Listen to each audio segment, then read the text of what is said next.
बोला राष्ट्रसंत भगवान बाबा की, राष्ट्रसंत भगवान बाबा की। हॅलो। आणि आता तुमची सगळ्यांची लाडकी घोषणा मध्ये जाणार आहे तो बोल। अरे ताईच्या वेळी मध्ये पाहिजे, ताईच्या वेळी कोण बोलतंय माईकवर? भगवान बाबा की, भगवान बाबा की। पोडियम नको। आणि लहानपणापासून आर्यमन पंकजाताईंचा मुलगा आपला आर्यमन दादाची घोषणा दुरुस्त करतोय, ती घोषणा दुरुस्त करून आज तुमच्या सगळ्यांच्या साक्षीने पुन्हा एकदा म्हणूया, Monday to Sunday, Monday to Sunday.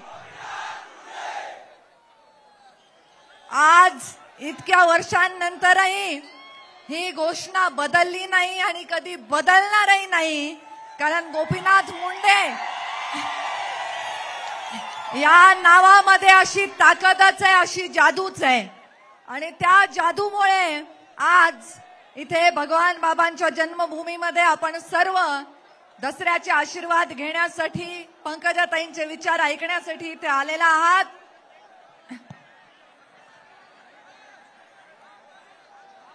आवाज येत नाहीये, दिसत नाहीये।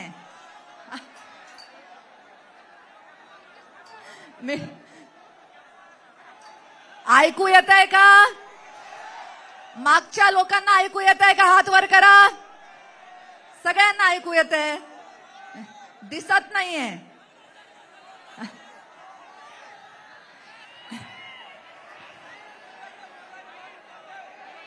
मी तुमच्यापर्यंत पोहोचत नसले तरी माझा आवाज तुमच्यापर्यंत पोहोचतोय। त्यामुळे आज तुम्हाला सगळ्यांना दसऱ्याच्या खूप खूप शुभेच्छा देते।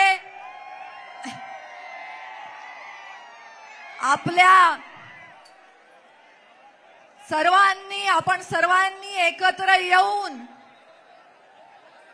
सर्व गैरसमजांच्या, जातीच्या, धर्माच्या, प्रांतांच्या चौकटीचं सीमोल्लंघन करून अखंड भारताच्या विकास यात्रेमध्ये सहभागी व्हावं अशी भगवान बाबांच्या चरणी प्रार्थना करते।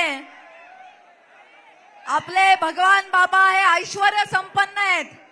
ऐश्वर्य म्हणजे पैशाचं, गडगंज संपत्तीचं, धनाचं, दागिन्याचं ऐश्वर्य नाही, तर विचारांचं ऐश्वर्य आहे।